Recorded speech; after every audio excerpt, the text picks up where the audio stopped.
đến với chương trình Bạn Muốn Hẹn Hò. Chương trình được dựa theo format của kênh truyền hình Kansai TV Nhật Bản. Ngoài chương trình Bạn Muốn Hẹn Hò ở trên sóng truyền hình, chúng tôi còn có dịch vụ mai mối offline Bạn Muốn Hẹn Hò sẽ được tổ chức vào cuối tuần trên toàn quốc.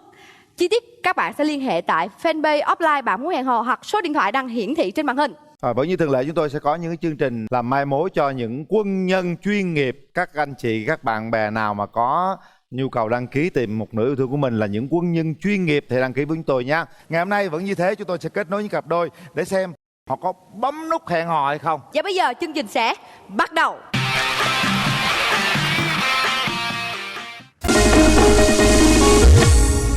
Em có thể là ăn 2 bát mì, 2 bát phở. Anh có thể trả tiền 2 bát, nhưng 1 bát kia em phải trả. Tại sao? Em đi làm rồi. Không, nếu không em sẽ không yêu anh nữa. Mời bạn nam.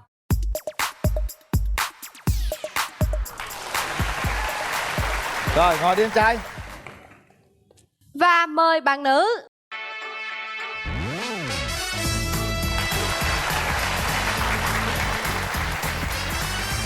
Trời ơi, ngồi đi cưng, ngồi đi. Ôi, xinh xắn quá. Em giới thiệu về mình đi em trai. Vâng. Xin chào mọi người, xin chào anh Quyền Linh và chị Nam Thư. Em rất thích chị Nam Thư từ cái chương trình Quyền Lực Cái Lóng ấy ạ, rất là hâm mộ. Vâng. Cảm ơn bạn. Chào chị nha. Chào cưng. Dạ vâng. Em tự giới thiệu, em là Nguyễn Đức Cảnh. Em quê ở Hà Nội, bây giờ đang sinh sống và làm việc ở Hà Nội. Và em làm môi giới bất động sản. Độc thân, năm nay em 27 tuổi. Em ở Hà Nội luôn. Em Hà Nội luôn, vừa bay vào sáng nay. Từ Hà Nội bay vào đây. Dạ vâng. Da em bẩn hết này. Rồi, cảm ơn em đã lặn lội đường xa vào tới trong Nam để tìm người yêu ha. Cảm ơn Cảnh. Mời bạn gái. Em xin phép gửi lời chào đến chị Nam Thư và anh Quyền Linh ạ. Chào em. Cùng với bạn chơi ở bên cạnh và toàn bộ khán giả đang tham gia chương trình ngày hôm nay ạ. Em xin giới thiệu họ tên đầy đủ của em trước kia ạ, là em là Trịnh Thị Trang ạ. Nhưng mà hiện tại thì bây giờ em đã thay đổi tên thành một cái tên mới là chị Ngân Kỳ. Ngân Kỳ. Dạ vâng ạ. Vâng. Tại sao mình có thử thay đổi tên này ha? Có một số cái lý do liên quan đến cá nhân em ấy, thì em đi làm việc giao tiếp thì em cảm thấy cái tên Ngân Kỳ nó mang lại cho em cái sự tự tin hơn.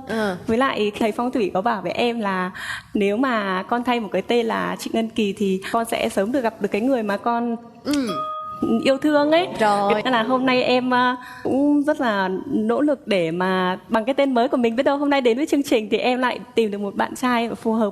Hiện tại thì em đang làm cho Mercedes-Benz ở Láng Hạ ở Hà Nội ạ. Ủa vậy là em cũng bay từ Hà Nội vào đây? Dạ vâng, mới hôm nay em bay chuyến sáng sớm nhất. Ý cha. Em bay chuyến mấy giờ? 5:30 đấy ạ. 5:30, anh bay chuyến 8:40. Hy vọng rằng sau chương trình này các bạn sẽ bay về chung một chuyến. Cho em xin phép là em đặt vé máy bay lúc về là ngày bao nhiêu? Em đặt về tối nay luôn ạ. Tốt à? Không, anh sao lại về sớm thế, đang bảo chán quá. Nếu mà tối nay mà thành một cặp thì rời vé về. Em đừng lo lắng điều đó. Nhưng không sao, bao nhiêu Láng Hạ thì em đến lúc nào cũng được. Đúng rồi. Okay. Bây giờ mình nói về một chút xíu về mình đi nào. Ưu điểm và khuyết điểm Cảnh là ưu điểm của em là người chân thành, hướng ngoại, khả năng giao tiếp tốt, khả năng gây thiện cảm tốt, biết lắng nghe. Rồi. Đấy. Điểm yếu là gì? Hơi cầu toàn một tí. Ví dụ như là sửa máy móc, cái là đấu điện vớ vẩn là giật chết. Nên là thôi, những cái khoản gì thì mình nhường cho người khác. Đấy là yếu điểm của em. Có nhân viên bán bất động sản này kia cũng lanh lắm ha. Em lanh lợi từ bé rồi, chưa bán em đã lanh sẵn rồi. Này bạn nam hay ho nhỉ? Hay chứ, em hay ho lắm. đấy nhỉ? Em hay lắm. Hay ho thế sao ế nhỉ? Thực ra là ế thì là do là em xác định khoảng 35 em mới cưới vợ, hoặc là 30 tuổi mới có người yêu, thì bây giờ em vẫn đang sớm mà. Còn Ngân Kỳ, em nói về ưu điểm và khuyết điểm bản thân mình nè. Ưu điểm của em thì rất là ít, nhưng mà chắc là khuyết điểm thì khá là nhiều. Em cũng khá là tự tin giao tiếp. Em có cái ưu điểm là em ăn nhiều lắm. Em có thể là ăn 2 bát mì, 2 bát phở. Em ăn 2 bát mì liền, ăn xong ăn 2 bát phở nữa. Không ạ. Tức là ăn một lần 2 bát đấy. Dạ vâng, đúng ạ. Em ăn có thể ăn gấp đôi. Thì anh đang ăn đấy. Có nghĩa em ăn 4 bát tổng cộng. Em không sao. Không, tâm lý phụ nữ bây giờ ai cũng sợ ăn hết, sợ lúc nào cũng giảm cân, hiểu không? Không sao, cái đó chị nghĩ là ưu điểm chứ không phải khuyết điểm đâu. Em tiêu tiền rất là tốt đấy. Tiêu tiền tốt. Tiền em kiếm được thì em tiêu, anh không liên quan. Bao giờ mà chưa cưới thì là kệ em tiêu nhiêu là chuyện của em thiệt thôi. Nhưng mà chưa cưới mà hẹn hò mà yêu nhau, em vẫn muốn tiêu tiền của người yêu em cơ. Hợp lý, hợp lý. Ví dụ nhá, đi ăn phở với nhau đúng không? Em ăn 2 bát, anh ăn 1 bát là 3. anh có thể trả tiền 2 bát, nhưng mà 1 bát kia là em phải trả. Tại sao? Em đi làm rồi Không, nếu không em sẽ không yêu anh nữa. thì anh phải trả tất luôn. Em sẽ không yêu người ki bo với em 1 bát phở đâu. Anh biết là muốn có tình cảm thì phải dựa trên cái gì không? Dựa Anh trên phải sự chân thành, không cái khớp thể đấy. hiện của anh như thế nào để cho em có tình cảm với anh chứ. Đúng. Thì đấy là em đang tình yêu ích kỷ. Em đang tình yêu ích kỷ. Tình yêu mà vị kỷ vì người khác thì em sẽ nghĩ khác. Ăn có 3 bát phở mà không phải kỹ à? Trời đất ơi ông Không, ơi. đó là quan điểm của bọn em nó đang hơi bị lệch một tí. Không lẽ Nào. tình yêu sức mẻ từ 3 Bát bát phở. phở? Nhiều khi mình phải nghĩ lỡ người ta thử lòng mình thì sao? Chưa gì vào ăn 3 bát à, anh trả 2 bát em trả 1 bát. Thế thì đâu có sắp xếp tôi chạy đấy. Như thế là không chơi với luôn chị ạ. Bát phở không phải là tiếc về kinh tế mà nó thể hiện cái quan điểm sống. Còn cái chuyện mà kiểu mời nhau đi xem phim hoặc là 1-2 lần đầu thì ai có nghĩa là ai trả thẳng được. 700 mua món quà tặng nhau còn được cơ mà. Đúng rồi. Nhưng mà quan điểm nó có Quan khớp điểm. nhau để sau này mình cần cái bát phở thì vứt bỏ không được, quan trọng gì nhưng mà quan điểm nó là quan trọng. Quan điểm như vậy. Quan điểm mới quan trọng. Quan trọng là mình phải có quan điểm. Rồi, thôi coi như lúc đầu chúng ta chưa hiểu nhau gì bát phở đi. Em đã có mấy mối tình rồi em gái? Em thì cũng có khá nhiều mối tình rồi. Khá nhiều mối tình hả? Vâng, chắc là khoảng 4-5 người đấy ạ. Mối tình mà mới đây nhất là bao lâu? Mới đây nhất là thực ra thì nó cũng như là một sự tìm hiểu, chưa hẳn là một mối tình ạ. Mối tình đó em có ăn 4 bát phở không? Em chỉ ăn 2 bát thôi anh 2 ạ. bát thôi hả? Dạ vâng, Mối tình ý là cách đây lâu chưa em? đợt trước Tết ạ. Mà Phai tình mờ đó rồi. tình nhẹ thôi. Tình Không tình. có yêu Không đương phải là gì một hết mối trơn tình, ha. chỉ là một sự tìm Sự hiểu tìm ba thôi. quyệt Vâng. quyệt qua thôi, không có sâu sắc gì. Còn em trải qua mấy mối tình rồi? Em trải qua 2 mối tình. Mối tình đầu tiên thì là qua Facebook khoảng đâu 1-2 năm, 2 năm. Không nhớ lắm đâu tại vì nó cũng lâu lâu 5-7 năm rồi mà. Yêu em thì em hay kiểu là quá khứ em không nghĩ đến nhiều mới đâu. Rồi, mối tình Nghĩ mới đây nay nè. với mai thôi. Mối tình mới đây nè. Gần 4 năm rồi. 4 năm rồi. 4 năm Mối tình đó kéo dài không? Kéo dài nửa tháng, nửa năm, còn là nửa tháng. Tại sao phải chia tay? Ngày trước em quan điểm như thế này. Ngày trước em quan điểm là nếu như có người yêu đấy thì em sẽ không quen nữa. Thì trước khi quen bạn thì em hỏi là có người yêu hay không. Thì bạn ấy kiểu con gái mà rất là khôn, mập mờ, nửa trắng nửa đen, thế là cái nhập nhằng. Thì vì mình yêu thì mình chấp nhận thì mình vẫn theo đuổi đến cùng. Thế nhưng mà sau khi đến lúc chắc chắn là bạn ấy có người yêu rồi thì em mới hỏi để cho bạn ấy có chân thật hay không đấy. Thì bạn ấy chẳng nhắn tin lại các thứ ấy. Từ lúc ấy em không liên lạc, không nhắn tin với không gọi điện nữa. Thì nếu như bây giờ em lại quan điểm khác, thì bạn ấy có người yêu rồi đấy. Bây giờ em vẫn theo đuổi. Đá bóng như thế nào không quan trọng, quan trọng là ai ghi bàn. Đấy, cưới ai là được, còn yêu thế nào thoải mái đi. Quan trọng là có cưới nhau hay không thôi. Tức là quan điểm em đã thay đổi. Đã thay đổi Còn rồi. cái chuyện mà quan điểm trả tiền phở là không thay đổi. Cái quan điểm trả tiền phở đấy, nếu mà nói như này. Đúng không? 1-2 lần đầu, vài lần đầu quen nhau đấy thì không bao giờ em để cho bạn ấy như thế. À. Nhưng mà ý em nói là con gái đấy là có trách nhiệm chia sẻ về tài chính. Nếu như đã đi làm có một nguồn thu nhập rồi, có thể là có trách nhiệm nhưng mà có khi bọn em không để cho người ta phải trả tiền đâu. Vì quan điểm của Việt Nam là vẫn là con trai là lên bao mà, thì sống ở đâu thì âu đấy. Nhưng mà cái ý thức bạn ấy muốn chia sẻ nó khác. Còn có khi là em không cần 50-50, còn vài lần hôm nào em quên hoặc em thiếu tiền thì em bảo thẳng luôn, bạn ấy có bạn ấy trả. Đấy, hoặc là bạn ấy trả Coi một như rõ phần. ràng về mặt kinh tế. Bạn ấy trả một phần cũng được chứ không phải là 50-50. Ý em là Miễn có trả được ha. để tôn trọng. Thế nếu mà cô ý quyết không trả đấy, cô ý có rất nhiều tiền đấy nhưng mà vẫn không trả tiền anh cái bát phở đấy thì anh có yêu nữa không? Anh có tiếp tục không? Anh không phải không yêu vì bắt phở, không yêu vì cái quan điểm tài chính nó lệch nhau này mà. Tức là phải có đóng góp. Ý anh nói thế đó. Tức Phải là có tư tưởng đóng góp. ví dụ giờ anh với Nam Thư ăn phở xong thì anh biết Nam Thư biết rằng là Nam Thư sẽ không trả, nhưng Nam Thư nói thôi để em trả cho. Không, phải chân thành là muốn trả chân thành, không phải là để em trả cho làm sao, ngồi không phải xuống, kiểu ngồi ý. xuống. Nhưng mà Ngồi xuống, bình tĩnh, phải bình ý tĩnh. chân thành là muốn trả thật, nhưng mà có khi em chưa đấy. Có khi là em ga lăng thì em không cần trả Tức đâu, là nhưng muốn trả thiệt, em phải nghĩ là cô kia trả thiệt đúng không? bạn ý trả thiệt hay không thì mình cảm nhận được ngay, kiểu vớ kiểu như vậy. Oai thì ai chẳng biết đúng không? Đấy. Em mong muốn là người đó phải trả thật. Bạn ấy có ý trả thật nhưng mà em có khi em không để bạn ấy trả đâu. Rồi, Ga lăng mình ga lăng rồi, mà. rồi ok. Coi như muốn chia sẻ thật sự À. đó. Quan điểm bạn trai bên đó, còn quan điểm bạn gái tìm người yêu thế nào? Em thì thực ra quan điểm của em về tìm người yêu thì nó cũng đơn giản mà thực ra thì cũng không đơn giản. Là sao? Là hơi phức tạp. Tức là nó hơi phức tạp một tí đấy. Ví anh dụ ạ. Cần một người đàn ông nếu mà sau này làm chồng ấy thì sẽ là người chắc chắn là yêu thương mình và biết lo quan tâm chăm sóc cho gia đình mình. Là một người đàn ông có trách nhiệm, có lòng tốt, một người đàn ông cao thượng, không tính toán, so đo những cái nhỏ nhặt. Ví dụ như bát phở là em nghĩ là cũng hơi có vấn đề một tí. Cái đó quan điểm chứ chưa chắc là Vâng. anh bắt em phải trả. Thế là em cũng kiểu là em không thích người đàn ông mà kiểu tính toán ấy. Còn nếu mà về mặt công việc thì em cũng muốn một người là có khả năng kiếm tiền, xác định có một công việc để mà lo cho gia đình, lo cho tương lai sau này. Và một người cũng phải biết nghĩ chứ không kiểu ăn chơi lêu lỏng, ba bủng rồi hút thuốc. Em cũng không thích cả nước chè nữa luôn. Có thuốc không? Em thuốc hút rất ít, Chè rượu chè có chè không? không uống. Rượu thì nói chung là sinh hoạt nó cũng điều độ nhưng mà không nhiều. Rồi, ok. Đó là ý kiến của hai bạn rồi. Bây giờ mình hỏi ý kiến người thân đi. Rồi. Em đi với ai tới đây hả Kỳ? Chị ơi, hôm nay thì em bay vào đây một mình thôi ạ. Rồi, thế thì đại diện người thân em nhé. Dạ vâng, Vâng, được thế còn gì thế bằng. nhá. Anh trai đi với ai? Em đi một mình. Rồi, anh sẽ là bên đàn trai. Mỗi người sẽ bảo vệ quan điểm của mình. Nghe nói bên đàn trai nhà anh đưa con gái nhà tôi đi ăn mà đòi tính toán bắt phở hả anh? Cái đó là quan điểm. Quan điểm như thế nào nè? Thử xem cô ấy có thật lòng sống chung với mình cả cuộc đời hay không. Chúng tôi bảo vệ cái số tiền đó để bảo vệ cho tương lai của con cái chúng tôi, chứ không phải bảo vệ cho một bát phở hay là cô gái ấy. Cái sự mà sống chung cả đời, chia sẻ kinh tế nó không có quy định qua cái bát phở. Ok, trong thời gian đầu tiên tìm hiểu yêu nhau thì tất nhiên con trai phải đóng vai trò hết sức là yêu thương và chiều chuộng phụ nữ. Đó là điều đương nhiên. Chừng nào cả hai xác định ok chúng ta sẽ tới với nhau, Yêu chúng thương ta là yêu thương, nhưng bát phở là bát phở. khi nào chúng ta quyết định tới với nhau thì lúc đó ok, ngồi xuống kinh tế em làm Nhưng vậy, nếu anh làm vậy vậy, á chia thì- sẻ.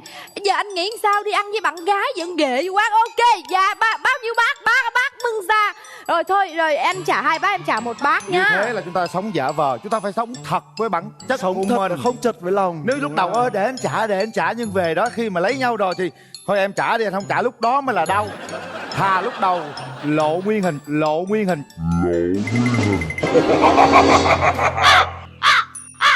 Cho người ta biết bản chất của mình, sau đó người ta biết rồi người ta càng yêu thương hơn. Còn hơn lúc đầu thôi để anh trả cho anh, ghét nhất mấy người đàn ông đó nha. Bây giờ là đầu tiên là ôi trả hết, sau đó về cưới nhau rồi trời ơi ki bo còn hơn cái gì nữa. Sống này phải chân thành. Chân thành là chỗ đó. Trời Rồi ơi, sao? thì về đưa tiền hết cho vợ Làm trả gì là có chuyện những bình người đàn ông nào thường. đưa tiền cho vợ. Cho em ý kiến với.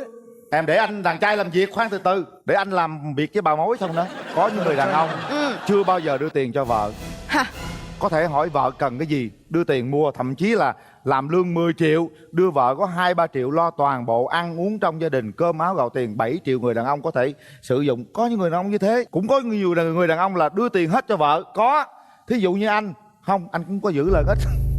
Ủa là anh có quỷ đen hả? Trời ơi, dám cho nói trên sóng anh có quỷ đen không anh Linh? Quỷ đen. Quỷ đó không phải quỷ đen. Quỷ đó công khai. Quỷ công khai. Nhưng mà mình phải giữ lời riêng một quỹ cho mình 2%, 30% gì đó để mình ngoại giao để lo công việc này kia. Nhưng mình nói tóm lại là bản chất có thể lộ ngay từ đầu để cho đối phương hiểu. Nhưng mà khi lộ ra như vậy tại sao không nghĩ lại ngược một cái điều là cô gái sẽ bỏ chạy thì sao? Ví dụ bản thân em hoặc Kỳ đây là những người phụ nữ tiếp phụ nữ hết sức là hiện đại. Chúng tôi có thể kiếm ra tiền. Thậm chí chúng tôi có thể kiếm ra nhiều tiền nữa là đằng khác. Chúng tôi có thể tự lo bản thân mình, mua nhà, mua xe, tất cả mọi thứ. Nhưng tại sao đi ăn và đòi hỏi anh lại trả cho em một bát phở? Để coi cái sự chân thành của người đàn ông đó dành cho mình như thế nào ngay từ lúc mới quen nhau. Còn khi lấy nhau về chia sẻ kinh tế với nhau, đó là điều đương nhiên. Và chưa chắc kinh tế ai kiếm nhiều hơn ai. Cô gái đó yêu người đàn ông hay là yêu bát phở? Đàn ông thì yêu bằng mắt, con gái thì yêu bằng tay. Nhưng mà thực sự mới đầu tiên mà dẫn em đi ăn vô mà ngồi ăn 3 bát mà kêu em trả lời 1 bát là em bỏ chạy. Em mất dép. Rồi bây giờ anh với bà mối đã tranh cãi rồi. Giờ cái chuyện của em với cô ấy nè. Em vẫn nói là mới Rồi. lần đầu tiên mà quen nhau đấy, mà hẹn hò thì chắc chắn là mình là người con trai, mình phải trả tiền gì đó. Nhưng mà ý là cái quan điểm xuyên suốt khi yêu nhau vài năm hoặc khi ở với nhau chẳng hạn, thì là cái chia sẻ về tài chính là điều nên. Chân thành về tài chính nó chỉ là một trong nhiều khía cạnh thể hiện sự chân thành thôi. Chân thành bằng cách người ta không bao giờ tặng nhau con cái cả, người ta tặng nhau cái cần câu. Chân thành bằng cái giúp đỡ công việc này, cách làm thế nào để tự mua được bát phở, giúp đỡ nhau những cái ý. Chứ Anh không phải hiểu tặng rồi. trực tiếp vật chất thì nó là quá tầm thường rồi. Em sẽ đối diện với cô gái ấy. Đúng. Em muốn tìm một mẫu người như thế nào? Mẫu người ăn phở ra tiền đúng không? Đầu tiên là em thích mọi người bây giờ rất là chân thành. Rồi. Không chân thành là làm phí thời gian của nhau lắm. Em nói như thế thôi, nhưng cái trong em tốt hơn như thế cơ. Nhưng mà em giảm cái hình ảnh cá nhân đi. Rồi. Để cho càng gặp nhau thì càng tiếp xúc thì càng quý. Đấy. Rồi, gì nữa? Cái thứ hai là người hướng ngoại. Phụ Hướng nữ ngoại. quan điểm hiện đại. Mà hiện đại thì nó lại còn tranh cãi hơi nhiều đấy, bởi vì như bạn ấy nghĩ bạn hiện đại nhưng mà em nghĩ như em mới là hiện đại, đấy nó khó nhưng mà thôi, làm được thì nó mới gọi là giỏi. Đúng rồi, chuẩn luôn. thôi bây giờ mình mở tàu ra để cho hai người có thể gặp nhau. Không. Có yêu cầu gì ngoại hình không? Ngoại hình em nghe cái giọng em thấy là ok rồi. Ok rồi đúng không? Ok rồi. Nói chung là đủ cái tầm để mà hôn được khoảng mét 5 trở lên. Đủ. Trên dưới 50 cân, dưới 50 cân được thì tốt, trên 4-5 cân. Đấy, Không đủ tầm hôn thì bắt ghế lên. Thì nó vất vả các bạn ý thôi. Chúng ta kéo rào đi. Không gian này là của tụi em đó. Bắt đầu câu chuyện là của tụi em. Nào. Xin tặng bạn một quà từ Hà Nội này. Có thể mở quà ra coi có bát phở. Cái phiếu Để ăn em phở. coi thử xem nào. Cái cố định à? Rất là đáng yêu ạ. Bật mí là em gái tôi thấp lắm, có 1m69 nè. Chưa chắc ai bắt ghế ai đúng không? Rồi. Em cao hơn. Bắt đầu. Bọn em được mấy phút ạ? Tụi em cho tụi em 5 phút. 10 phút đi anh. Không, Trước đáng lẽ em- có 2 phút em nhưng chia mà sẻ từ cho. Hà Nội vô thêm 3 phút đó. Rồi. Câu chuyện Anh nói chơi nha. về tình yêu nha. Thì anh có 2 phút rưỡi. Rồi, Rồi. đúng là em Ok. là ok. Dân kinh doanh phải chuẩn. Chuẩn nha. Thời gian bắt đầu. Trong Phật giáo đấy thì nó có câu thế này này: gặp nhau đâu phải tình cờ mà vô lượng kiếp trực chờ chữ duyên. Đấy thì mình gặp nhau là một cái duyên rồi.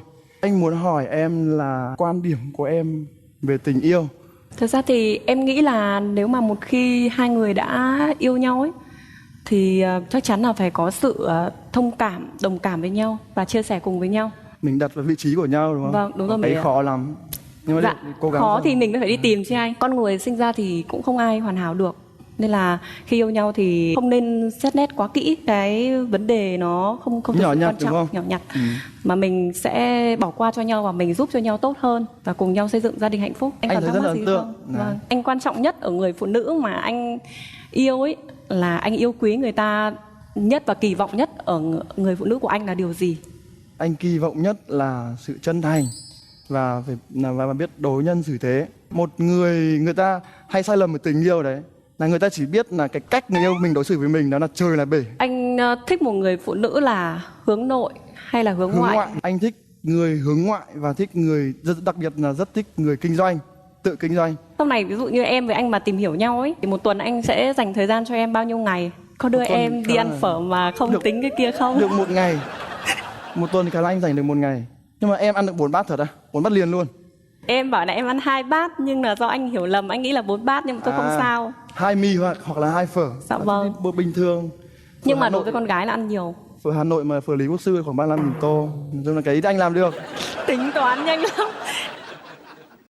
Thì anh nói chuyện với em anh hay nói đến thế giới quan rồi thì phương pháp luận rồi thì tư duy rồi thì các thứ, em có thấy nó kỳ kỳ không? Em thấy không nên quá nói sâu về vấn đề đấy vì Không, có nghĩa là không nói sâu. Vâng. Kể cả những câu chuyện bình thường như thế này nhưng đôi khi anh bị hay dùng những cái từ như thế. Em thấy có cái nó- đấy em bình nó thường hơi ạ. xa vời thực tế không hay là nó bình Không, thường? cái đấy em bình thường, em không có Rồi. vấn đề gì. Hẳn là em thần tượng thầy Lê Thẩm Dương hả? Có thần tượng Em không? quá cuồng luôn. Lê Thẩm Dương đúng không? Hệ giá trị cá nhân rồi vậy đúng không? Em thích Ê. chịu ở cái điểm gì đây. Ừ. Một tuần thì có thể anh dành được khoảng 1 ngày. Một ngày em thấy là hơi ít ạ. Nhưng một tuần 1 ngày mà còn ít nữa. Vâng. Thì em đi làm từ thứ hai đến thứ bảy đúng không? Em đi làm từ thứ hai đến thứ bảy nhưng mà Đến sáng em thứ có bảy thể đúng xin không? phép ra ngoài để hẹn hò cùng anh. Yêu nhau mà một tuần mới gặp nhau một lần thì buồn lắm. À không, yêu nhau thì khác. Nhưng bây giờ là mình trong giai đoạn Kể cả hẹn hò, Thì là theo em là tần suất là mấy lần một tuần thì nó hợp lý? em nghĩ là một tuần phải 3 lần. 3 lần. 3 2 là 6. Nhưng cái gì mà lên 2 thành 6 không nổi. Tính phở đây chị. Tính trời ơi là trời, tôi khổ quá tình yêu bắt phở này. Thế thì bây giờ em muốn 3 đúng không? Anh muốn 1 thì cộng vào chia ra. Đấy là khoảng Là 2 hai. lần một ngày. Cộng 3 cộng 1 10 ngọt Thôi đóng ok, 2 lần một ngày cũng được. lần một ngày. Tần suất đấy là hợp lý đấy. Quan điểm ai thích con trai thích con gái nói luôn đi. Em thích con gái ạ. Em thích cả con trai nhưng mà em sẽ đẻ đứa con gái đầu tiên. Đứa con trai em đẻ thứ Có nghĩa là hai. em sẽ để được giới tính của con là em sẽ chọn được. Em không chọn được nhưng mà Cố gắng. em mong muốn là như thế. Anh có một cách này. Có nghĩa là Cách khi gì ạ? mà mình lúc mình quan hệ để cho Tiếp lúc vợ chồng quan hệ đầu mình mà cứ nghĩ về con gái hoặc nghĩ về con trai đấy, tất nhiên những phương pháp khoa học thì mình sẽ áp dụng rồi, đúng không? Thế nhưng mà mình cứ nghĩ mà ta muốn để con gái thì khả năng để con gái nhiều lắm. Anh cũng thích con gái. Em thích con gái vì em thích con gái thì sao? Thì là lúc ấy sao? Lúc cao trào đó mình nghĩ về con gái là em đúng nói lại ý đó. anh ấy là như thế đấy. Nghe em nói anh rút kinh nghiệm là sao? Cái tư tưởng của mình hay nghĩ về một Tại sao là bắt đầu sao mình giờ thí dụ muốn con trai nè thì sao? cái tinh thần là kiểu như là mình cứ hay nghĩ về một cái gì đó. Nghĩ lúc nào? Nghĩ thỉnh thoảng mình lại nghĩ tối trước khi đi ngủ, hoặc là khi hai vợ chồng gần gũi, hoặc là khi thích thì mình nghĩ thôi. Đấy, hay nghĩ về con trai hoặc hay nghĩ về con gái. Anh nghĩ hết rồi đó mà không có đó. Anh nghĩ hết rồi đó mà không có đó. Ai khóc nỗi đau này. Anh là trường hợp ngoại lệ. rồi. Bây giờ anh thích cái vụ này nè. Cho tụi em thêm 2 phút tranh luận về cái 3 tô phở đó.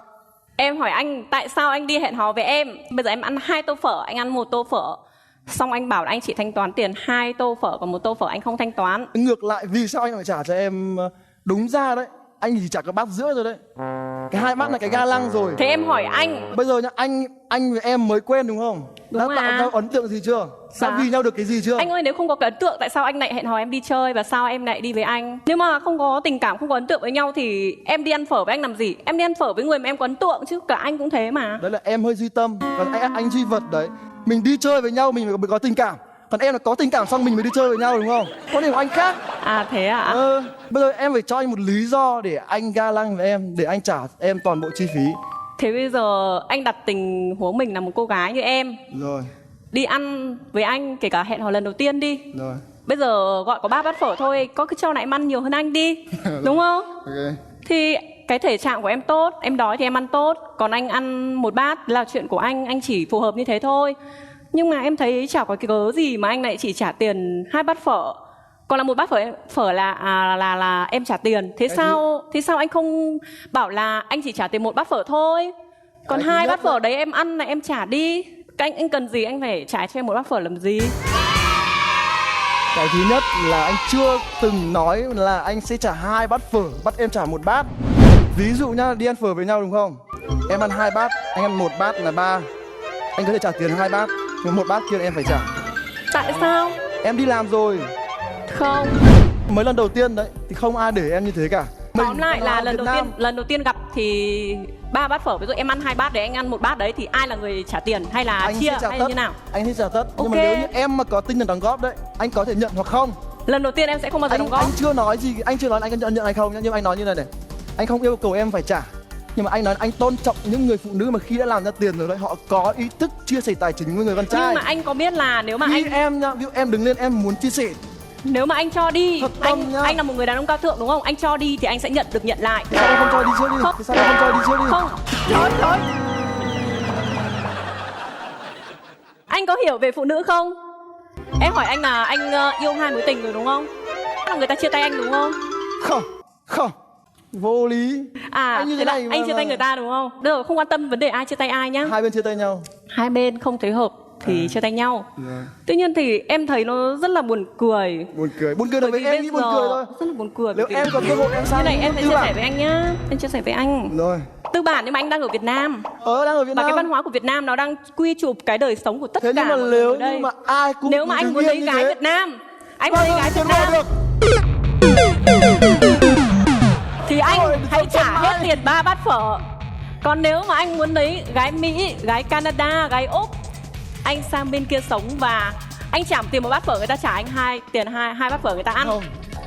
Nhưng mà anh quan hẹn điểm hò của thì anh phải là- thể hiện cái sự cao thượng của mình trước, anh phải cho đi trước, anh phải thể hiện sự quan tâm, anh thể hiện anh ga lăng. Anh đã nói anh cao bắt em thượng trả tiền hẹn hò đâu. thì người ta mới có cái tình cảm dần dần về sau với anh và người ta sẽ bắt đầu là người ta chia sẻ cái phần Em bảo tài chính em với chưa anh. nói là em bắt Rồi. anh trả tiền. Hết Đúng không? chuyện bát Chị- phở. Được Chuyện nhận. bát phở có thể tranh cãi hoài không hết đúng không? Dạ. Thôi Em bây chưa giờ- nói là bắt bạn ấy trả. Em nói là nếu như bạn ấy có ý thức mà chia sẻ tài chính về sau ấy, thì em rất là tôn trọng. Rồi, Bây giờ rồi, này, rồi. Bây giờ mình quyết định đi đến cái chuyện bấm nút nha. Cho dù cãi nhau, cho dù nói chuyện vui gì đó. Nhưng bây giờ chúng ta nhắm mắt lại, kiểm tra lại xem cái người đối diện có phải là một nửa yêu thương của mình hay không, hay chỉ là tô phở. Em hỏi anh lần cuối là thế anh sẽ trả tiền 3 bát phở đấy đến khi nào? Thì anh lại đòi hỏi người khác phải trả Anh tiền. không đòi. À không. Quan điểm của anh là không đòi. Tức là Nhưng quan nếu điểm của mà- anh là nếu như mà khi mà mình tiếp xúc với nhau lâu đấy, anh thấy là mình lệch quan điểm quá, thì anh sẽ tự chia sẻ với em và anh tự nghĩ là mình nên dừng lại Đấy, chứ không con trai mặt mũi đâu bảo mai em trả tiền cho anh 1 bát hay là mai em trả tiền cho anh nhé. Rồi. Anh nói như thế thôi nhưng mà anh hơi bị men đấy. Nhưng mà đấy mới là men thì em đang nghĩ là hơi Thôi rồi, em sẽ dành thời gian để tìm hiểu anh sau này nếu như có dịp. Nếu mà các bạn không cảm thấy phù hợp thì không bấm nút cũng chẳng sao cả. Có thể người này mình không phù hợp, nhưng ở sóng truyền hình ngoài kia hàng triệu chàng trai, hàng triệu cô gái chờ đợi chúng ta thì sao? Và họ sẵn sàng trả phở hoặc là chia sẻ bát phở cùng nhau. Rồi, bây giờ 3 2 1. Hết thời gian. Ê, Hết thời gian rồi. Em có bấm không? nếu như mà không bấm thì có được xin số điện thoại không anh? Được. Rồi, đây. Cảm ơn các bạn. Đây quà của em. Cho em chia sẻ tí nữa. Cái lý do bấm nút đấy, đôi khi không phải là mình không cảm mến, mà mình thấy là nó vẫn còn khoảng cách hơi xa.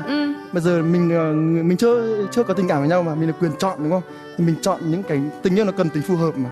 Mình chọn những người mà phù hợp hơn thì nó bớt được cái công lao của mình, bớt cái sức lực của mình, cùng nguồn lực mình bỏ ra thì nó dễ tương tác với nhau hơn, nó dễ vận hành hơn. Tặng cho mỗi bạn một bộ mỹ phẩm chăm sóc da, mũ trôm Tân Gia Khang bao gồm kem dưỡng trắng da mặt, kem dưỡng trắng da toàn thân, sữa rửa mặt cho công ty mỹ phẩm Đan Dương sản xuất và phân phối trên toàn quốc. Mỗi bạn nhận được một voucher mua sắm trị giá 5 triệu đồng đến từ thương hiệu trang sức cao cấp Lộc Phúc Fine Cherry. Với phương châm đem lại những thiết kế hoàn mỹ, các dòng trang sức của Lộc Phúc bắt nhịp với xu hướng thời trang thế giới. Cảm ơn các bạn đã đến với chương trình. Rồi có thể chúng ta hôm nay mình không phải là tình yêu ra về, nhưng mình vẫn có thể là bạn. Và chị khuyên cưng một câu chân thành. Nên trả tất Mình không phải trả bát phở, mình bớt coi thầy Dương lại, hiểu không? Chị thương thầy Dương, thương chị lắm nên bớt lại, hiểu không? Đừng di vật di tâm vào tình yêu nhá. Cảm ơn các bạn đã đến và tham gia chương trình. Xin mời. Cảm ơn cái kỳ này. Cứ như là quen nhau được. Dạ vâng ạ. Em đi bên nào cưng? Rồi. Rõ ràng một chương trình rất dài. Ông hai bà mối khó vô cùng quý vị. Đôi khi chúng tôi phải chịu những cái áp lực còn hơn thế này đó quý vị. Nhưng sao cuộc sống đôi khi như thế cũng là hay. Có những cái sóng gió, có những cái sự tranh cãi, có những cái xấu nó lộ ra để chúng ta làm đẹp cái xấu đó hơn. Rất khó. Rồi. Còn bây giờ xin mời quý vị đến với cặp đôi thứ hai.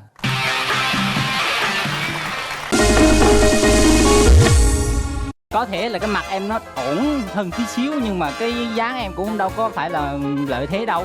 Lanh quá trời lanh à. Có kịp nói đâu. Mà không chặn thì nãy giờ ăn tôi với anh Linh luôn rồi. Mời bạn nam.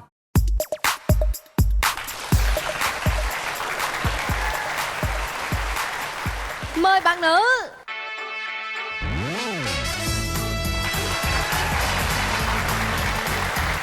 Ồ, dễ thương quá. Chào bé. Bây giờ mình sẽ bắt đầu phần giao lưu ha. Xin mời bạn nam, mình giới thiệu về bản thân. Em xin chào MC Quyền Linh nổi tiếng. Em xin chào MC Nam Thư. Dạ, em tên là Nguyễn Trường Lưu, năm 1994. Em hiện tại em đang làm MC dẫn chương trình. Dạ, đồng nghiệp với anh. Vậy đồng nghiệp của anh đó. Mà em mới vô nghề thôi à.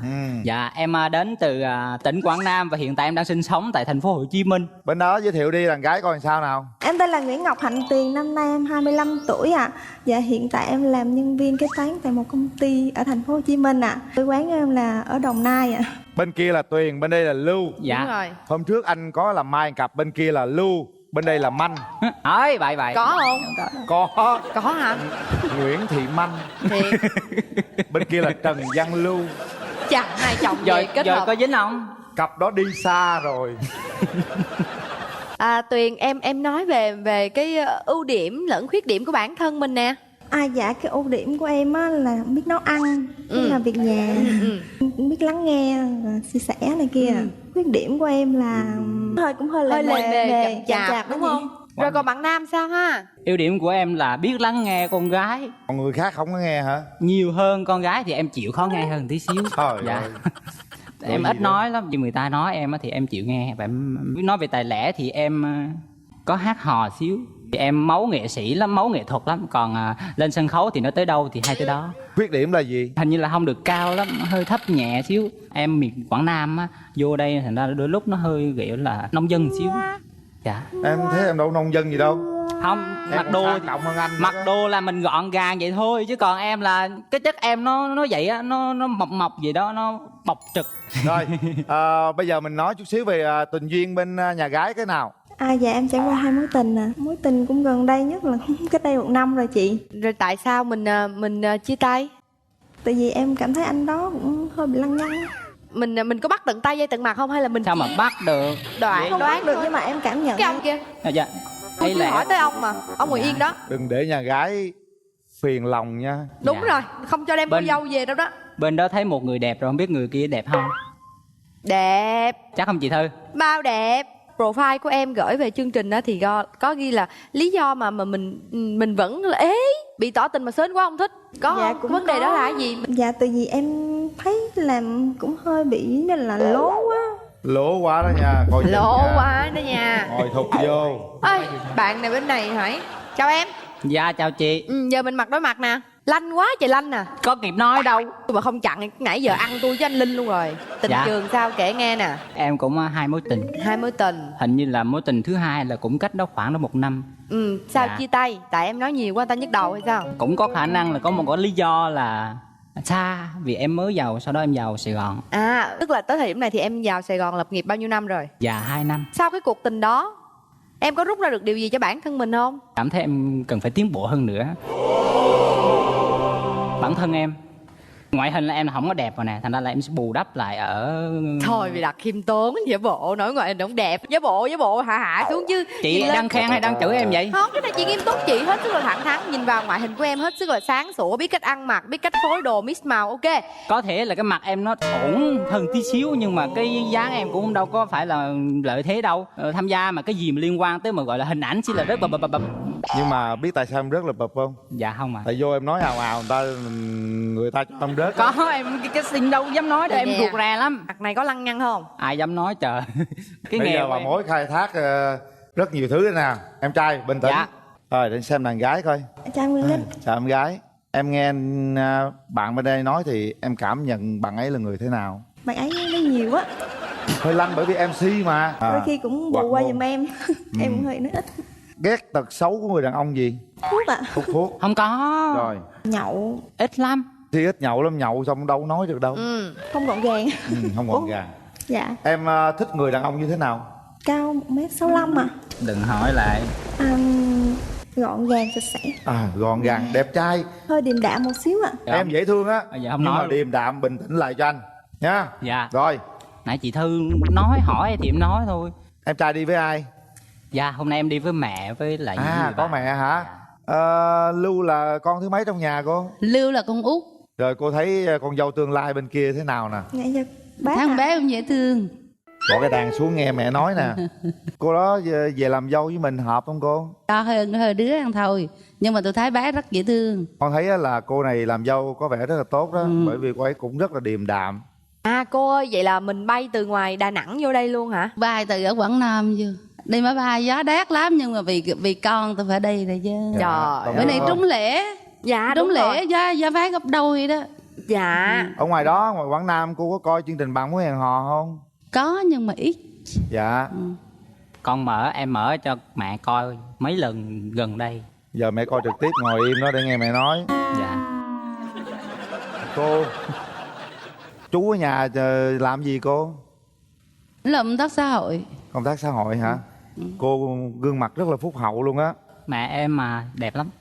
Ba con em cũng điển trai lắm. Mà lùn với em. Ba em Trời con- ơi, cưng Em lên hỏi- sóng cưng dập mặt ba cưng vậy để chị để lên chứ. Quên em quên. Để Không ba tại- biết chứ. Đó. Ở nhà hay giỡn với ba lắm. Rồi Thành đôi ra lúc lúc nào giỡn thì giỡn. Dạ. Lúc nào mình điềm tĩnh phải điềm tĩnh nha. Dạ. Em hơi quá. Ngồi im. Rồi bây giờ mình gặp người nhà của Hạnh Tuyền nè. Hôm nay Tuyền đi với ai? Dạ em đi với 2 cô và 2 em và một anh đồng nghiệp trong công ty ạ. Em chào anh, chào quý vị khán giả, chào chú Huyền Linh và cô Nam Thư. Em là em họ của chị Hạnh Tuyền. Theo như em thấy thì nãy giờ anh này nói khá là nhiều, bù vô cái tính ít nói của chị. Chị của em thì hiền lắm, nhát nữa. Nên là trước giờ không có anh nào cua nổi chị em á, nhát lắm. Chào hai vị MC, chào bạn trai. Mình tên Sơn, là đồng nghiệp của bé Tuyền. Bấm nút Nếu lựa chọn. mà đánh giá thì có gì quá lời thì thông cảm. Bạn ăn cơm hớt quá. Mình đàn ông mình chững chạc một tí, bớt nói một xíu. Mình về chừng nó sẽ hay hơn. Rồi, cảm ơn người nhà của Tuyền. Chuẩn bị sẵn sàng nha. Nào, kéo rào. hộp không?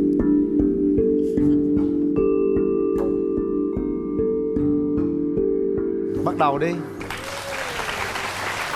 Hai đứa muốn thể hiện gì đó thể hiện. Cũng có duyên khi gặp trên chương trình, thành ra là có lẽ là ngoài việc tặng bạn cái đàn này, mình cũng sẽ hát một bài tặng bạn. Mình cũng có một món quà tặng bạn. Cảm ơn. Bạn có biết ý nghĩa của cây đó là gì không? Cây này là cây kim tiền đúng không em? Dạ đúng rồi. Dạ Không. đúng rồi, cây là may Kim tuyền mắn thì này kia. cùng tên với bạn này.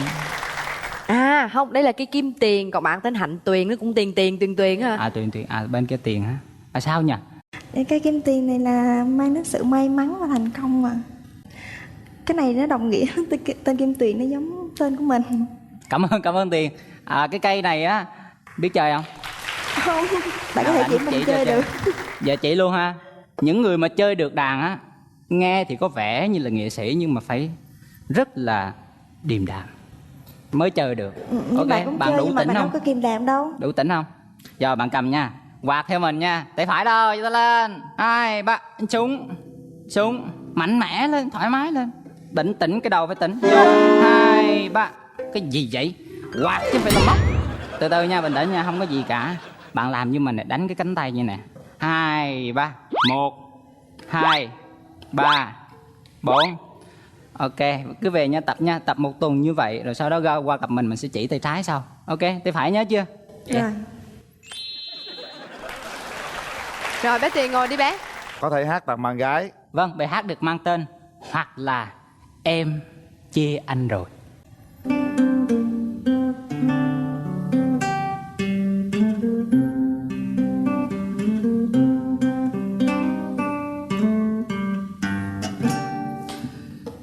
Tấm màn che hai đứa, có một người con gái đang ngồi đó, sao tôi nhìn không thấy.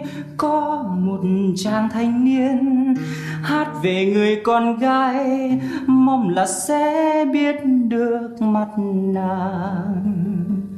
Tò mò em là ai? Tò mò em thích tôi không? Tò mò em đang nghe gì thế? Chắc là em cũng đang do dự. Bây giờ phải làm sao? Chắc phải nhờ anh Linh sang bên đó ngỏ lời dùm tôi với. Nói rằng em tên Lưu, đẹp trai nhưng không cao, rất chịu khó chăm lo gia đình. Là một thằng đàn ông không dại gái, là một thằng đàn ông rất ga lăng. Vậy là đủ để em về đôi anh chưa? Chắc là em đã mỉm cười rồi. La la la la la la la la la la la la la la la la. Mong ra chúng ta sẽ là của nhau. Chắc là em cũng đã mỉm cười. Hình như em đã mỉm cười rồi. Hoặc là em đã chê anh rồi. Chị chỉ em bí kíp đi cô gái. Tới thích cô nào đừng nói gì hết, móc đàn ra đàn hát đứng lên về là Hay được. quá. Anh định nói câu đó. Chào Tuyền, ai sắm bộ đồ cho vậy? Thiệt, đáng khen nó đều đẹp. Mình tự sắm hay là người thân sắm? Mình tự sắm ạ. Cũng có gu thẩm mỹ ha. Là đôi giày là đi đôi với bộ đồ luôn ha. Đúng rồi. Không sao không nhuộm. Cái thằng này nó trắng tụ luôn. đô dữ vậy ta. Bây giờ cưng ơi, mình vô hỏi chuyện tình yêu là mình phải hỏi cảm xúc bạn sao rồi tính yêu đương sao, tự nhiên vô hỏi bộ đồ đôi giày người ta ông nội này. Chào Tuyền, Tuyền có câu hỏi gì cho Lưu không? Bạn thấy mình sao? Hay lắm. Xinh lắm. Làm kế toán. Đúng rồi. Làm bao nhiêu lâu rồi? Làm hơn 1 năm á. Hồi trước đó mình làm gì ta? Trước đó là Mình đi học. Đi học. Rồi cái mình có thích cái nghề kế toán không? Thích rồi mới học chứ. Thích cái gì ở nghề kế toán mình có thể chia sẻ một tí xíu không? Mình đang là trong chương trình hướng nghiệp hả cưng? Không Không nha, phải, chương ý trình là- bạn muốn hẹn hò. Bây giờ mình phải yêu đương sao? Hết Bây giờ giờ. anh tạm ngưng bên đàn trai. Đúng rồi. Đàn gái, em thấy anh cảm nhận gì chàng trai này? Dạ em thấy anh nói nhiều, anh cũng vui, anh hát hay nữa, dễ thương. Dễ thương. Em là người quyết định hết trong cuộc chơi này. Em là người nói từ đầu tới cuối luôn nha, không cho anh này nói nữa. Dạ giờ em lấn sân. Rồi. Cái gì mà mét 65 á, có cần thiết không? Bạn Bởi vì hỏi nhiều đi. lúc em mang giày cao gót là phải mang cao hơn nữa. Mình có giày độ. Thiệt. Rồi bạn hỏi đi. Bạn biết làm việc nhà không?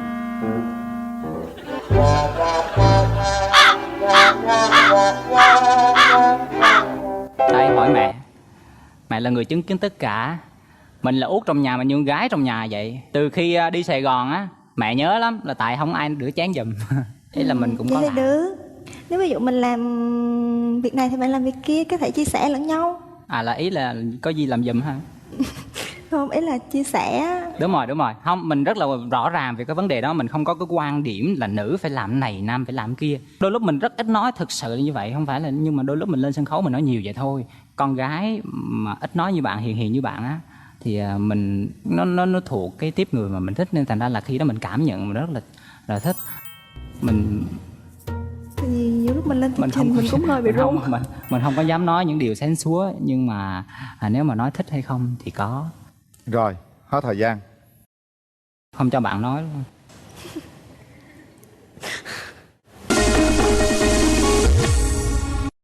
Người đối diện của mình thực sự có phải là một nửa của mình đang tìm kiếm hay không? Nhắm mắt, cảm nhận và lắng nghe con tim mình. Nếu mà bạn không có cảm xúc hoặc là đó không phải là người mà mình tìm kiếm, không sao. Làm gì làm, đừng lừa dối cảm xúc của mình là được. Nha. Thời gian bắt đầu nha. 3 2 1. Hết thời gian.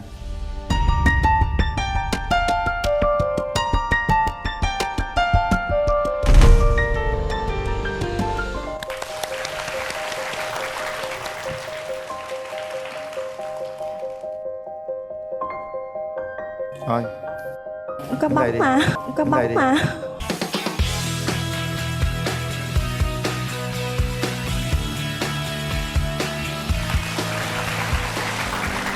Có luôn hả? Tức lại với nhau. Chúc mừng cả hai bạn. Tụi anh ủng hộ các em, nào nắm tay nhau. Ủng hộ các em. Nói để hiểu, để thay đổi. Nha Lu nha. Những chiếc vé xem phim của cùng rạp Cinebox 212 lý chiến thắng gửi tặng các bạn.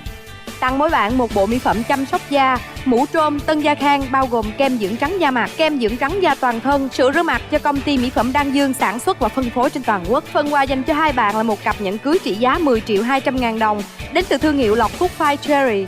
Có thiết kế vượt trội, chất lượng đỉnh cao, thiết kế riêng cho câu chuyện tình yêu của hai bạn nếu như hai bạn tiến tới hôn nhân. Đây. Và phần quà này sẽ thuộc về các bạn khi các bạn thật sự chính thức kết hôn.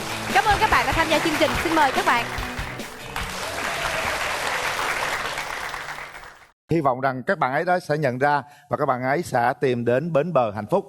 Rất cảm ơn quý vị khán giả đã đón xem chương trình. Khán giả xem truyền hình cũng sẽ nhận được một quà tặng là một mặt dây chuyền trị giá 3 triệu đồng đến từ thương hiệu trang sức cao cấp Lộc Phúc Fine Cherry khi tham gia trả lời các câu hỏi của chương trình trên fanpage Bạn Muốn Hẹn Hò. Bạn Muốn Hẹn Hò được phát sóng vào lúc 15h20 Chủ nhật, 22h45 thứ hai hàng tuần trên kênh HTV7.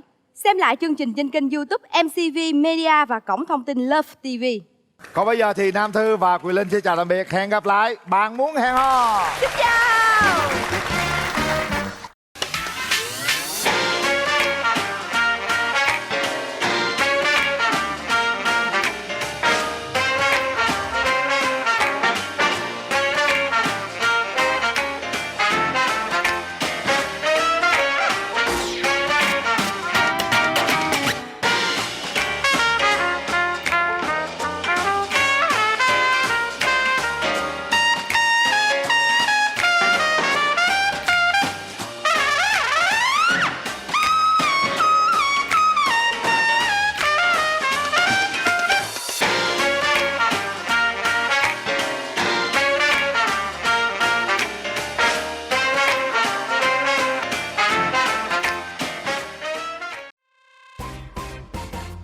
Tính chất công việc nên em hay đi nhậu. mà mỗi lần em nhậu vào em rất là lầy. Nếu tăng 2 thì em sẽ rất là bung lụa. Mối tình đầu tiên là hồi sinh viên, học hành sa sút quá, quen mà 1 năm mà nợ đến 6 môn. Võ em cũng học một ít, chạy việt dã, rồi nhảy bao bố, đập chậm, cắm hoa, thi nấu ăn em được thể tham gia được hả chị? Thích ca hát, có biết thể quét nhà, phụ dọn dẹp gia đình. Mà em cũng có một số tài lẻ như là dẫn chương trình, đọc phát thanh hay là ca hát. Chương trình phát sóng vào lúc 22h45 thứ hai hàng tuần trên kênh HTV7 Đài truyền hình Thành phố Hồ Chí Minh.